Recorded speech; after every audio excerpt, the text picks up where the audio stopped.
irmãos, recebam a paz do Senhor Jesus. Nós temos mais uma sala Abraão, uma sala digital, e hoje, permitindo Deus, vamos comentar a lição de número 3, que, permitindo o Senhor, será ministrada no próximo dia 20 de outubro de 2024. Estamos no último trimestre e dessa feita, falando sobre a Igreja do Senhor. Quero agradecer a Deus por essa oportunidade, cumprimentando os nossos pastores e superintendentes. A você que é professor, rogamos a Deus que tenha uma boa aula e vamos aqui começar com os comentários que podem lhe ajudar no desenvolvimento da sua aula. Então nós temos aqui a lição de número 3, as promessas de Deus para a igreja.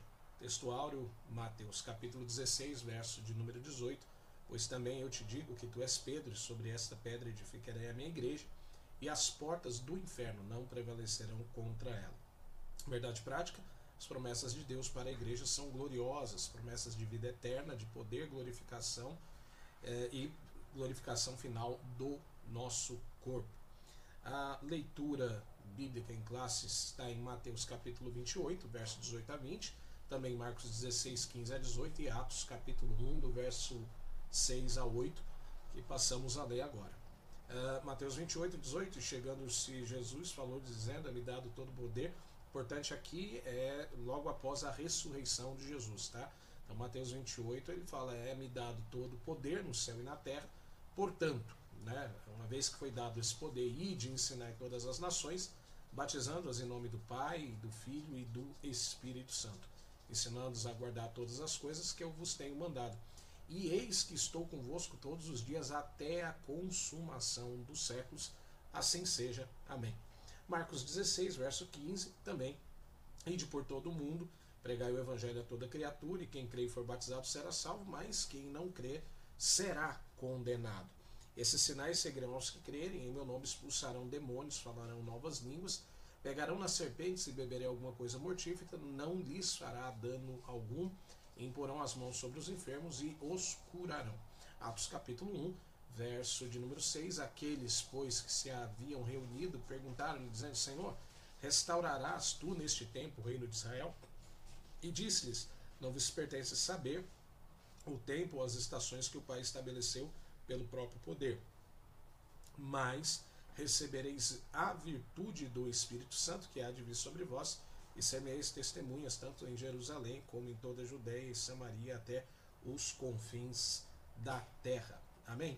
Bom, vamos lá, irmãos, alguns pontos importantes dessa lição.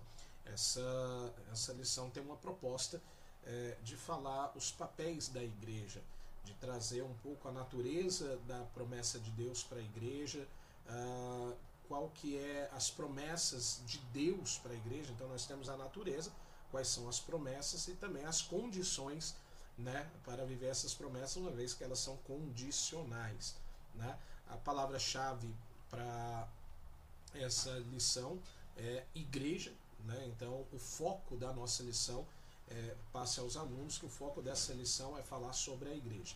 Então vamos lá, irmãos, começando com as promessas e os sinais sobrenaturais. Veja só, o primeiro ponto que os irmãos devem trazer para os alunos, as palavras que Jesus está dizendo, elas são para a igreja ordiana, para os dias de hoje, mas quando foram faladas aos discípulos, né? Então Jesus, logo após a sua ressurreição, ele recebe todo o poder, né? E o interessante é que em Mateus 28, ele estabelece o que chamamos de a grande comissão. A grande comissão, por sua vez, ela é balizada em três sustentáculos aqui, três pilares. Primeiro, ir. Segundo, ensinar. E segundo, batizar. Então, qual é o papel da igreja? Tá? E veja só, irmãos, um ponto que é importante nós falarmos é que sozinhos não somos igreja. Então, avise lá os alunos, porque nós estamos num modismo hoje em que muitos estão falando, eu sou igreja. Não, a gente faz parte, nós somos membros da igreja do Senhor. Então, enquanto membros da igreja do Senhor, nós temos como missão o ir. Então veja que são verbos de ação nós que temos aqui. Primeiro que é o ir, segundo que é ensinar e segundo, que é batizar. Então, primeiro, a gente vai às pessoas, nós ensinamos o Evangelho, então a base de ensino é o Evangelho, e as pessoas crendo nesse Evangelho, nós a batizamos, né?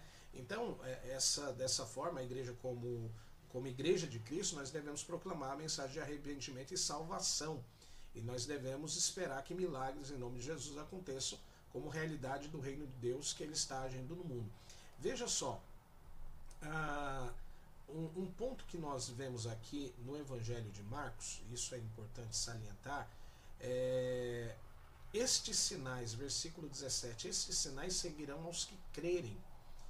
E em meu nome, veja só, irmãos, esses sinais, né, essas marcas, elas seguirão aos que crerem. Em meu nome expulsarão demônios, e nós vemos isso, que hoje temos muitas pessoas, e isso desde a época de Jesus, mas hoje muito mais, quantitativamente falando, muitas pessoas endemoniadas, possessas, aprisionadas, que precisam ser libertas, e elas são libertas em nome de quem? Em nome de Jesus. Já tivemos casos de ver gente querendo expulsar demônios com línguas estranhas. Isso não funciona, não é bíblico, né? Em meu nome expulsarão demônios. Então, autoridade sobre as forças malignas. Então, o crente, coloque aí como primeiro ponto, o crente ele tem autoridade sobre o mundo espiritual, né? O crente, claro, que a gente vê no último tópico da lição, falando que é condicional. Então, esses sinais seguirão ao que crê. Então, para esses sinais seguirem ou acontecerem, as pessoas têm que crer, principalmente aquele que é o agente que está sendo seguido, né, pelos sinais que Cristo falou. Segundo, falarão em novas línguas. Vejam, irmãos, isso é um ponto importante.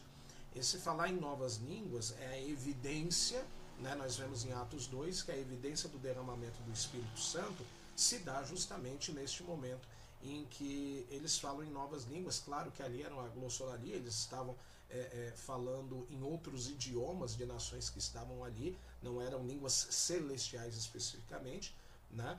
Mas a gente vê também, pegarão nas serpentes. Nós vemos lá Paulo em Malta, foi picado por uma serpente, alguém achou que ele ia morrer, mas não foi. Também não recomendamos, né, irmãos? Claro que as pessoas irem para o Instituto Butantan para serem tentadas. A Deus não se tenta. Então, e se beberem alguma coisa mortífera, não lhe fará dano algum. E aqui, ó, imporão as mãos sobre os enfermos e os curarão. Veja só, nós temos dentro da categoria, da galeria de dons espirituais, os dons de cura. Veja que são dons, né? Quando nós lemos o texto, Paulo fala que são dons de cura. Mas existe também, né, a ação do Espírito Santo sobre a vida daquele que crê. Veja mais uma vez, que crê, ele impõe as mãos sobre os enfermos e eles são curados. Então nem sempre você precisa ter o dom da cura, mas você precisa crer que quem cura, e daí nós estamos curando, né? Nós estamos repreendendo a enfermidade em nome de Jesus. Então no meu nome vocês farão isso daí.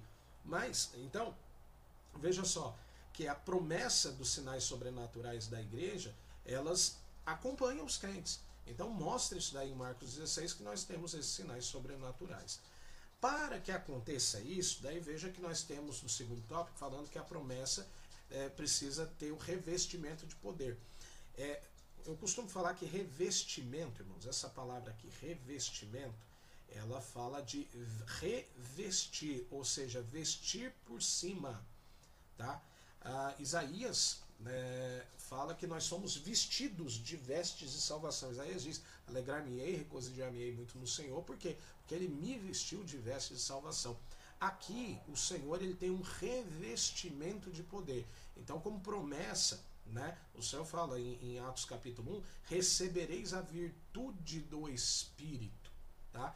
Então esse revestimento, veja só, irmãos, isso é importante explicar, porque enquanto Jesus passou com os discípulos, pasmem, eles tiveram 3 anos na companhia de Jesus, e viram milagres, andaram sobre as águas, multiplicação de pães e peixes, ouviram as bem-aventuranças, viram demônios sendo expulsos, pessoas sendo ressurretas, eles viram toda sorte de milagres e maravilhas, né, através do ministério de Jesus, e começaram, né?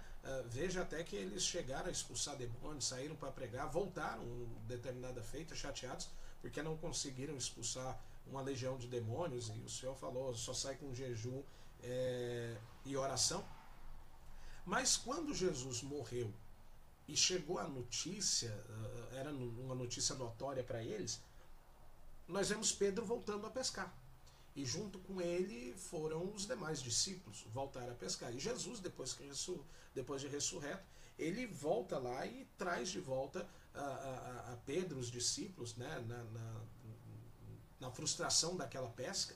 E Jesus, ele deixa bem claro, olha, vocês fiquem em Jerusalém. Para quê? Para que vocês recebam a virtude, vocês sejam revestidos de poder. E daí, depois que vocês forem revestidos, veja só, sozinho eles não teriam condição de seguir o ministério. Imagine só, irmãos, eles estão no ápice de perseguição política, né, contra o cristianismo naquela época romana. Muitos cristãos estão morrendo, servindo-se de espetáculos para o povo romano. Mas nós sabemos muito da história que eles, apesar de serem perseguidos, eles entregavam as suas vidas, né, como prêmio, tendo a certeza do porvir, do que havia de esperança para eles, que era o céu, né? Então a vida terrena já não tinha tanta importância. Nós vemos a morte dos discípulos, salvo João, né, que morreu na sua velhice, mas a grande maioria teve uma morte muito trágica. Mas todos morreram por quê? Porque eles tinham esse revestimento de poder, né? E depois que vocês forem revestidos de poder, daí vocês saem por Jerusalém, pela Judéia, vocês serão minhas testemunhas de Cristo. Então essa promessa do revestimento para a igreja é importante. E eu glorifico a Deus, irmãos, porque essa promessa que foi proferida por Joel, lá no profeta Joel, capítulo 2, salvo engano, capítulo 28, a de ser que derramarei do meu espírito sobre toda a carne, toda a carne. Então, essa promessa não ficou lá em Atos dos Apóstolos. Tem muitas doutrinas hoje que estão falando que algumas doutrinas cessacionistas, que os dons espirituais eles cessam na igreja primitiva. Nós temos uma linha pentecostal que nós chamamos de continuistas. Nós cremos na continuidade dos dons espirituais. Amém? Então, revestimento, tá? No top 3, as promessas espirituais para uma instituição espiritual, fala também sobre a edificação da igreja, né? Mateus 16, e edificarei a minha igreja, né? Falando a Pedro. Então, a igreja aqui, a palavra igreja, eclésia, o comentarista coloca aqui, que é um termo que remonta à reunião de pessoas que são sacados do mundo, tirados para fora, para participarem ativamente do reino de Deus. Então, por isso, irmãos, a igreja, e daí veja só, eu falei no começo aqui da nossa aula, a igreja no Novo Testamento ela é chamada de corpo de Cristo, templo de Deus, a noiva de Cristo. Então você vê corpo, nós somos membros de um grande corpo que é o corpo de Cristo, onde ele é a cabeça. Nós somos templos de Deus, a morada de Deus. Nós somos a noiva de Cristo. Então nós temos uma instituição e temos sobre si a morada do Espírito Santo, né? E veja que o Espírito Santo é ele que distribui os dons. Quando vemos em 1 Coríntios, capítulo 12, salvo engano, a proposta dos dons espirituais é para edificação da igreja. 1 Pedro, Pedro ele fala que nós somos pedras vivas, bem ajustadas, em Efésios fala. Então nós, com a ajuda do Espírito Santo, nós vamos constituindo, edificando a igreja do Senhor. Então cada aluno, cada professor, cada obreiro é uma pedra viva, afoguentada, né, que edifica esta chamada eclésia ou igreja. Tá? No tópico 2, nós falamos das promessas de Deus para a igreja. Então, nós vemos a natureza aqui no primeiro ponto. No segundo ponto, irmãos, nós vemos a promessa de Deus para a igreja. A primeira promessa é a promessa de vida eterna. Tá? Então, um ponto importante é a salvação. Essa promessa aqui, ela é dada a todo que nele crê. Veja só aqui, nós já lemos no texto de Mateus, portanto, verso 19, Mateus 28, ide, ensinar a todas as nações, batizando-as em nome do Pai, do Filho e do Espírito Santo, ensinando-os a guardar todas as coisas que eu vos tenho mandado. E eis que estou convosco todos os dias até a consumação dos séculos. Veja, irmãos, aqui no capítulo Marcos 16, verso 16, quem crê e for batizado será salvo. Mas quem não crê, veja só, irmãos, não é quem não for batizado. Porque há pessoas que aceitam a Jesus Cristo como Salvador no último momento da vida. A gente vê, por exemplo, o caso daquele ladrão que estava ao lado de Jesus na cruz. Ele não chegou a ser batizado, mas o Senhor falou, hoje mesmo estará comigo no paraíso. Então quem crê e for batizado será salvo, mas quem não crê será condenado. Então a atitude de fé, ela é importante para o processo da salvação, né? E claro, depois o batismo, né? Vamos falar mais sobre isso nas lições seguintes. Mas é isso, quem crê e for batizado. Então o primeiro ponto é a salvação da igreja, a vida eterna, né, que o Senhor, e essa promessa é para todo aquele que nele crê. Segundo ponto é uma promessa de poder, irmãos. Então, uma vez que nós somos salvos em Cristo, nós recebemos o batismo com o Espírito Santo. Todo aquele que é salvo em Jesus, me permita falar aqui contigo, toda pessoa que é salva em Cristo, nós dizemos que ela é batizada com o Espírito Santo, ela está com o Espírito Santo ao lado. E depois tem o batismo no Espírito Santo, que a pessoa mergulha no Espírito Santo.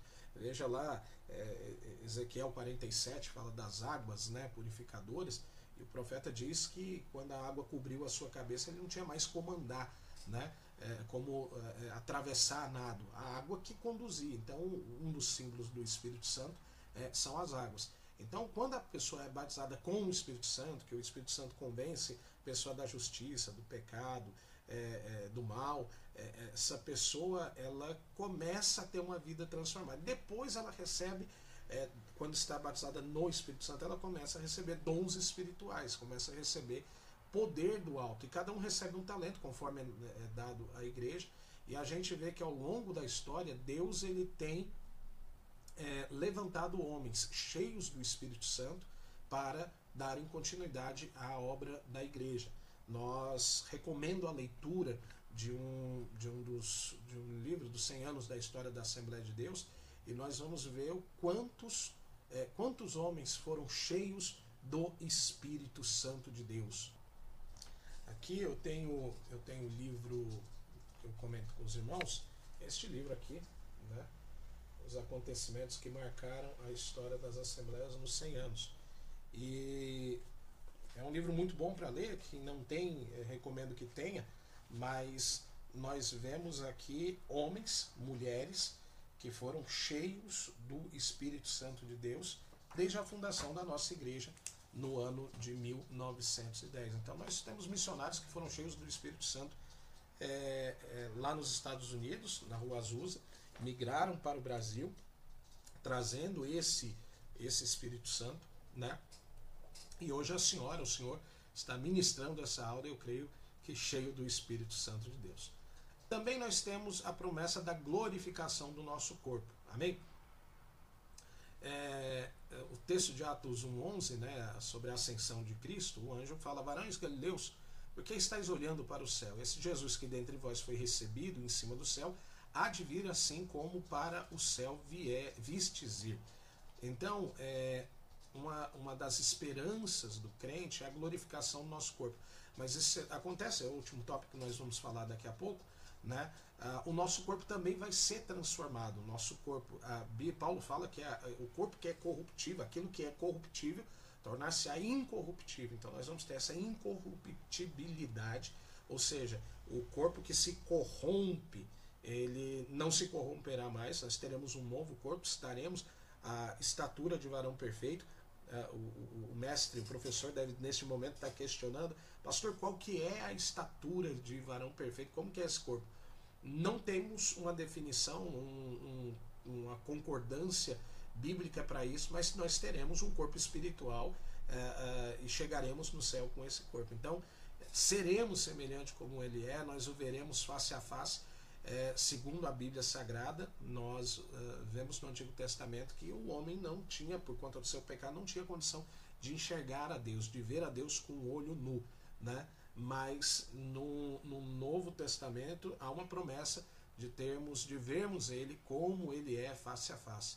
João já teve a oportunidade de gozar algumas coisas e deixou seus textos escritos em suas cartas e também no livro de Apocalipse, né? Mas em breve nós estaremos lá. E por último, irmãos, não menos importante, quais são as condições que nós temos que viver para gozar das promessas que até agora falamos? Primeiro, como já dissemos, precisamos crer. Irmãos, o ato, né, de perseverança na fé, ele é importante, é indispensável. Hebreus, nós vemos no capítulo 11, deixa muito claro qual que é a condição, é ter fé.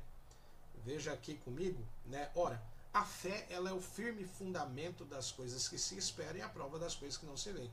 Porque por ela os antigos alcançaram o bom testemunho, e pela fé entendemos que os mundos foram criados pela palavra de Deus, de modo que o visível não foi feito daquilo que se vê, né? Daí o verso 6. Ora, sem fé é impossível agradar a Deus, porque é necessário que aquele que se aproxima de Deus creia que ele existe, que é galardoador dos que o buscam, né? E daí depois você vê, pela fé, quantas coisas os homens de Deus alcançaram. Outra coisa, irmãos, é preciso ser fiel, e isso a gente não faz sozinho. Nós precisamos da ajuda do Espírito Santo nesses últimos dias. Se os irmãos olharem conosco, carta do apóstolo Paulo à Galácia, no capítulo de número 5, fala sobre o fruto do Espírito. E o fruto do Espírito, ele fala de amor, gozo, paz, longanimidade, benignidade, bondade, a fidelidade. Algumas versões falam de fé, né? Mas aqui a fidelidade e a fé são obras do Espírito, é um fruto do Espírito, né, que nos faz ter um compromisso de fidelidade para com Deus. E nós vemos isso, irmãos, que quando nós vemos isso na vida de Daniel, nós vemos isso na vida de Jó, a sua fidelidade também, mas há um texto aqui, né, de Apocalipse, capítulo 2, verso 10, ser fiel até a morte, e dar-te-ei a coroa da vida. Então, irmãos, a nossa fidelidade, nós vemos que os irmãos da igreja primitiva foram fiéis até a morte, né? E por certo alcançarão a coroa da vida. E terceiro, irmãos, é preciso obedecer a Deus. Então, é fácil o processo de obediência? Não é fácil. Requer requer que o homem abra mão de muitas coisas, renúncia, né? Então, nós costumamos dizer que o ser humano ele precisa tomar decisões. Eu quero me afastar do pecado. É uma decisão que você toma, se afastar do pecado. E nós vemos que a obediência é algo que no céu tem um zelo, né? E tem um valor muito grande no sentido de obediência. O Senhor deu uma ordem clara aos discípulos: fiquem em Jerusalém até do alto vocês sejam revestidos de poder. E eu costumo dizer, isso é uma nota importante, nós sabemos que os discípulos eram galileus, e o pedido de Jesus para ficar em Jerusalém era um pedido um tanto quanto difícil, porque ali era o epicentro de perseguição do governo romano. Podia Jesus ter falado: olha, fiquem na Galileia, fiquem em outro lugar, mas Jerusalém era a capital de perseguição, capital do governo. E ele disse: fiquem em Jerusalém até que do alto vocês sejam revestidos de poder. Por quê? Deus, irmãos, ele quando nos dá uma ordem, ele, através da sua onisciência, ele já foi lá no futuro e ele volta no nosso hoje dando uma ordem. E ele falou: fiquem em Jerusalém. Por quê? Porque em Jerusalém eu vou alcançar outras nações. E a gente tem ali pelo menos 13 ou 16 nações que foram alcançadas, porque depois que aqueles homens e mulheres foram cheios do Espírito Santo, a Bíblia diz que eles falavam na língua daquelas nações que ali estavam, sobre as grandezas de Deus. E quando Pedro desceu e fez o apelo, nós sabemos a quantidade de pessoas que foram convertidas naquele momento. Então, 3 segredos, 3 pilares: crer, ser fiel e obedecer a Deus. Amém? Queridos, penso que posso ter contribuído com alguma coisa para essa lição. Quero agradecer a Deus mais uma vez pela sua vida, pelo seu ministério.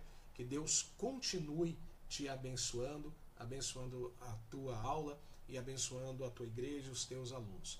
Continuem orando por nós e orando pela nossa escola bíblica dominical. Aproveitem, sejam criativos, tragam novidades para os alunos aí, para que a escola dominical ela seja atrativa, né? Mas não esqueça da Bíblia Sagrada, que é o nosso principal livro de guia. Deus abençoe.